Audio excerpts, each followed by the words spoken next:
August of 2022, they're now looking at his 2021. Remember, they approved 2019 and 2020. So now they're looking at 2021. When they looked at 2021, all hell broke loose. They said, wait a minute. He didn't tell us about assets and liabilities involving First Global Bank, etc. They discovered this. Mm-hmm. The following month, 1 month later, they said, you know what? There's too much here. We're going to refer it for investigation.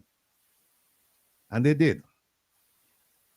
The director of investigation, when they referred it to him, he conducted his investigation and he said the prime minister omitted certain information, but it wasn't deliberately done.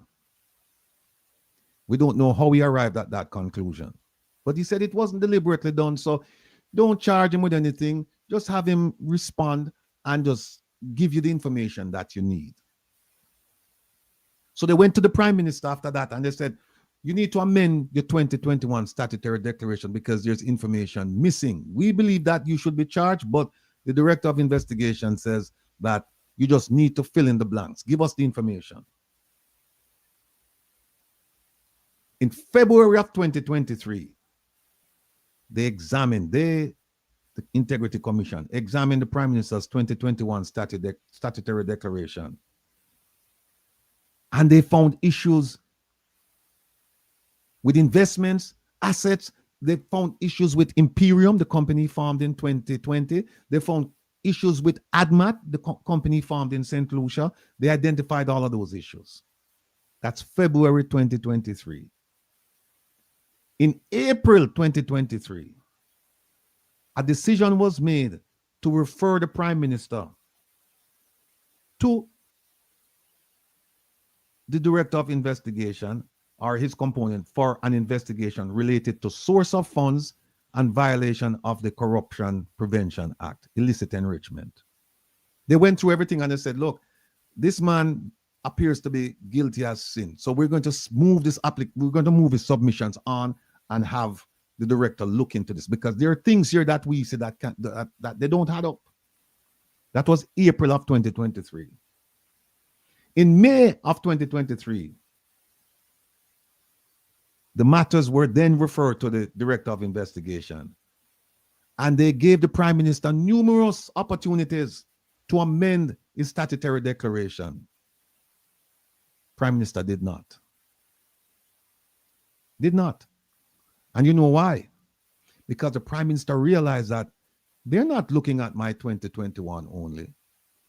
Based on the information I'm looking at, they're also looking at 2020 that they have already verified, 2019 that they have verified, 2018, 2017, 2016. So it's like, no, I can't give them. No, I'm not giving out any information. And that's when they said, we've been asking him for information concerning expenses and other things, and he's not cooperating. So then that's when they refer the matter over to the Integrity Commission.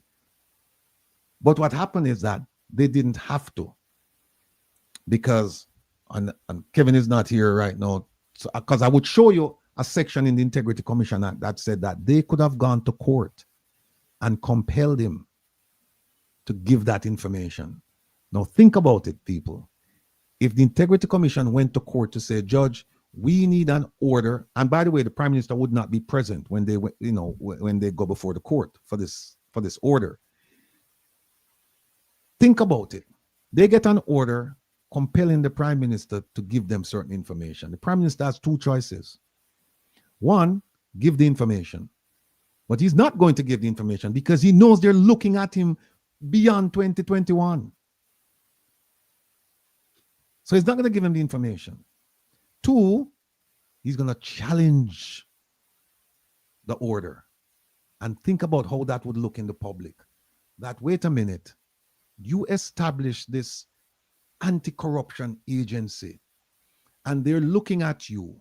They're looking at you about you, not about other people, your involvement with other people. They're looking at you. And if you don't do nothing wrong, Mr. Prime Minister, why not just give them the information? If you don't do anything wrong, why don't give them the information? Prime Minister can't afford that. But the Integrity Commission didn't do it. And that's where I blame them. You have something, Jeffrey? Yes. My question to you, Mr. Rattigan, when the integrity prosecutor had denied charging the Prime Minister, was there a legal ramification towards that from that part of the person who didn't want to charge? When they, oh, you mean the corruption prosecutor didn't charge him? Yes.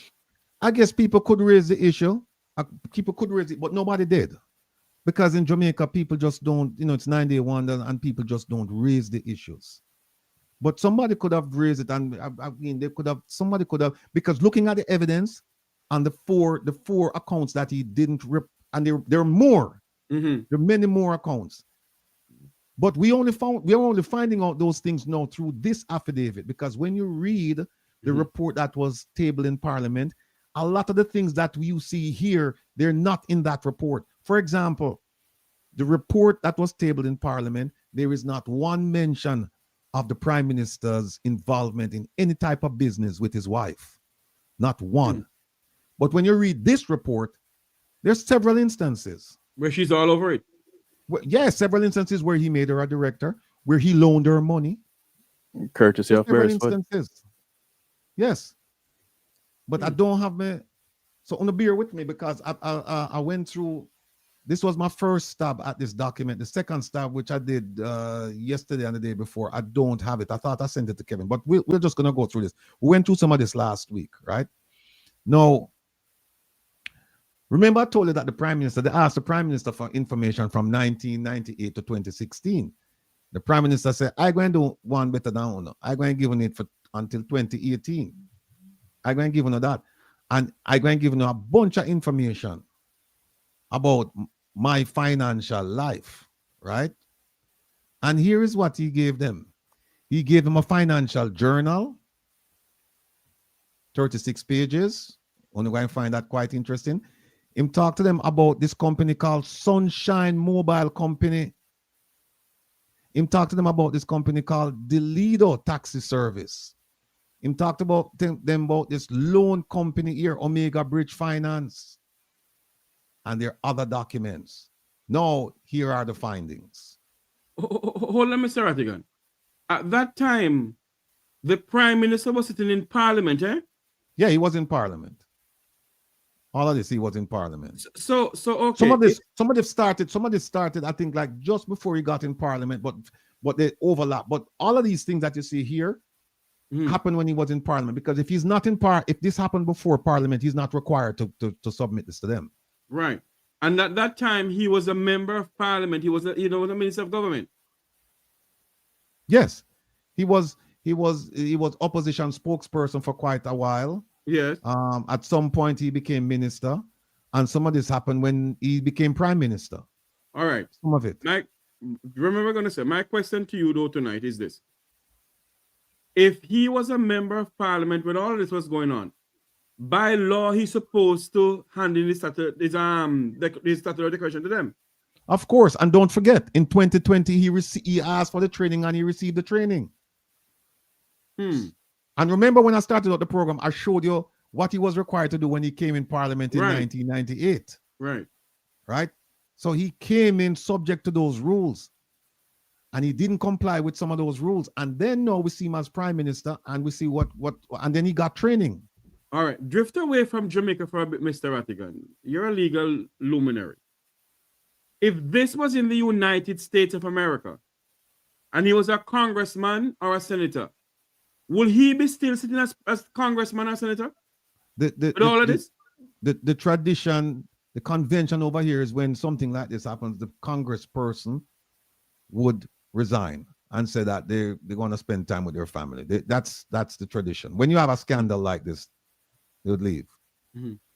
Okay. Or Serene Sue, you came late because I was talking about how the affidavit reached a public domain when you file for when you challenge a jurisdiction, but then you also challenge facts that go to the main case. And once you do that, then you're opening the door for all your documents to come out in the public. They should have just argued jurisdiction, which is a purely legal argument. And that argument says, look, Judge, the Integrity Commission had no power, no authority to do what they did. That's it. And there are many arguments he could have made. I mean, I could have made them fame. I could have made the arguments fame, but it's too late now. Him can't make them arguments. Them gone through the gate. Mr. Rattigan, I want you to go back to your thing, but just one more question before I let you go back, sir. Jamaica's constitutional system run under the Westminster style of government in London, in England. All right. I want you to see if you can have a little thing with pertaining to London now. If this happened in England, the Prime Minister of England, all this going on in England, would he be forced to resign? Yeah, it would be. People would be calling for his resignation, left, right, and center. Even before the matter is resolved, they would say to him, "Look, resign and go deal with this, and then once it's done, you can come back." But you'll be ineffective sitting here trying to fight this in court and at the same time trying to run the country. You'll be too distracted. So it would be a problem. In all of this, then, although we are running under the Westminster style of government, the rule of law don't apply to certain people in this country then. Well, don't forget, it took him 18 months to respond to the Integrity Commission, whereas a regular person, they wouldn't give you 18 months.